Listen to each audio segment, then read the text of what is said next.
Lots of industries are switching their hopes for the future to the incoming Trump 2 administration. The technology sector thinks about maintaining U.S. leadership in domains like artificial intelligence and tech modernization. One group is calling for the new administration and Congress to create the necessary tax and regulatory environment and do some other things. We get more now from the president and CEO of the Information Technology Industry Council, Jason Oxman. Jason, good to have you back. Tom, it's great to be on the program with you. Thanks for having us. And I think maybe the tax and regulatory domains are probably the most important thing, other than, say, well, use Java instead of C# or this kind of thing to develop systems. But what do you think should happen for technology leadership, both industrially and for the government itself?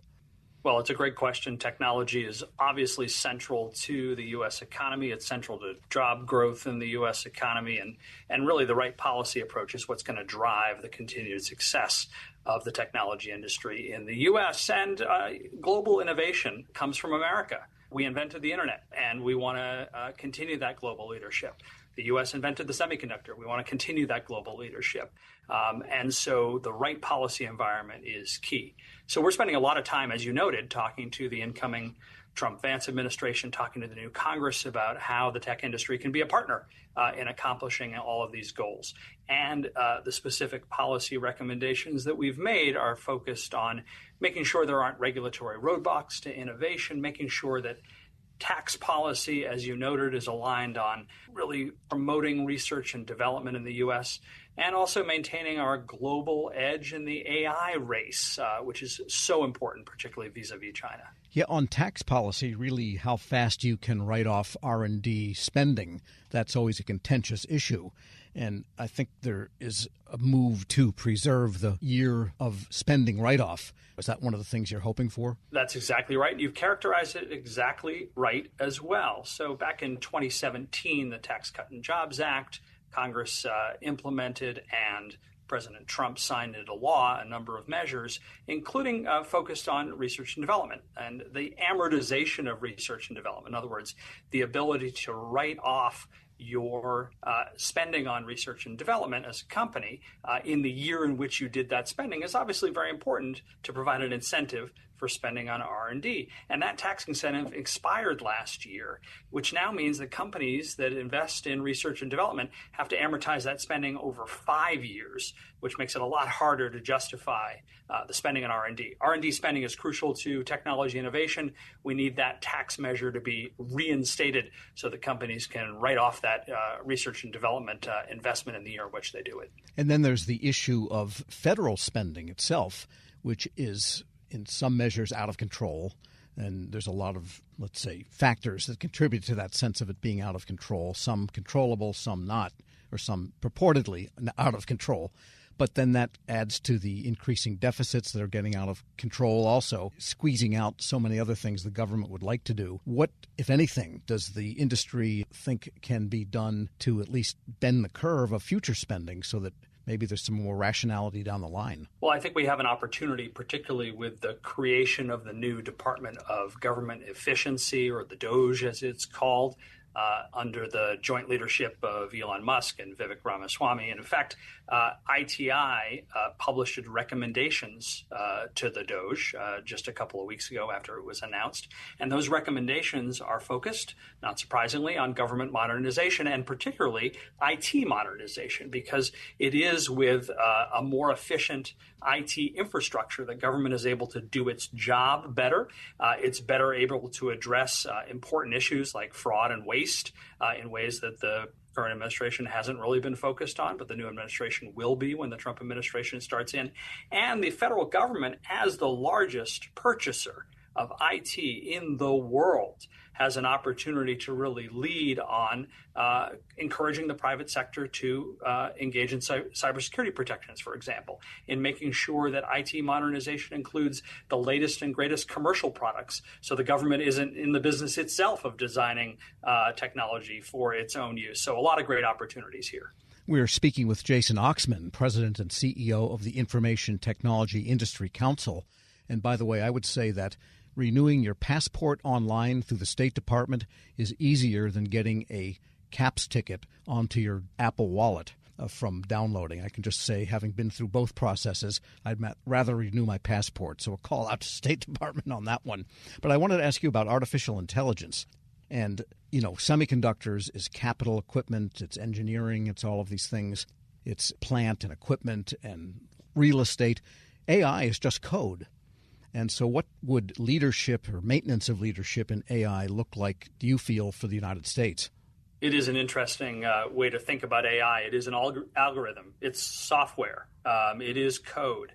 But it's also a game changer for every industry. There's a tendency to think of AI as a technology industry issue. It is an all industry issue. All industries are invested in making AI a part of their product set, doing a better job serving their customers. And as you noted, AI is not just about the software, of course. It's about the compute power that goes into programming these AI models that are so important and keeping them up to date. It's about the semiconductors that go into the servers, that go into the data centers, that go into the networks that are run by AI systems.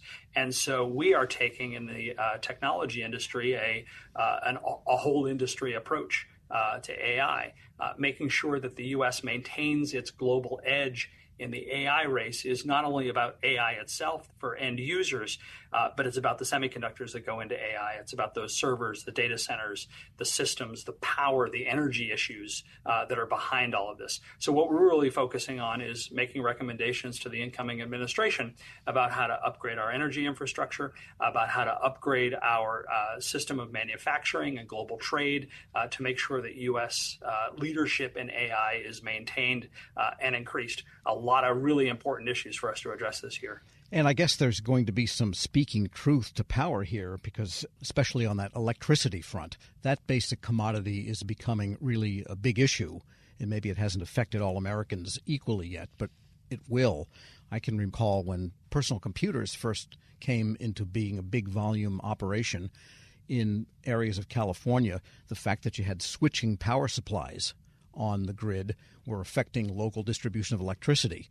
Today, it's the data centers that are the locus of where execution takes place for artificial intelligence. They're talking about putting in their own nuclear power plants, some of the companies, Microsoft, and paying to start up old plants, this kind of thing. So does the industry feel that electricity, which is a commodity like water in some sense, is really starting to be synonymous with the issues of IT and technology?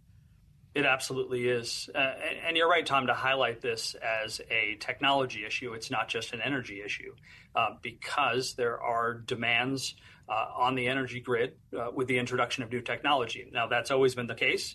Going back to the PC or even further back in history, every time a technology revolution takes place, there are questions about how the power is going to be available for it. And that's why we focused on our recommendations to the incoming administration on making AI policy include energy policy. And so investments in data centers are a great example. You saw the Trump administration, the president-elect himself, announcing a $20 billion investment from overseas companies that want to build more data centers here in the U.S. That's a great thing. Infrastructure investments in data centers are important, but key infrastructure investments in power generation and distribution are equally important. And that our AI leadership in the U.S. is not going to work unless we also have an energy infrastructure that supports it. That's key. Now, we need to do a better job of doing energy demand forecasting, workload management. You see these pockets of the country, geographies that are concerned about the energy demands of data centers, but at the same time, they want the jobs, they want the prestige, they want the tax revenue that comes with these great new infrastructure investments. So we got to make sure to balance that. We're working together with the tech industry and other industries and lawmakers to make that balance happen. Right. And to be more specific, we're not going to be able to power the world of a growing economy and U.S. leadership with windmills. It's just simply not going to happen. And it may not be popular with, say, the Sierra Club, but we're sitting on hundreds of years of oil and hundreds of years of natural gas in addition to some of these other sources. And it may not be, culturally popular, but is the industry willing to say, you know what, we got to use them too, as well as windmills and solar? Yeah, the tech industry has absolutely, as our friends in the energy industry has done as well, embraced a all of the above energy solution. And as you noted, we have member companies at ITI that are investing in nuclear energy, as they are with other alternative revenue streams across solar and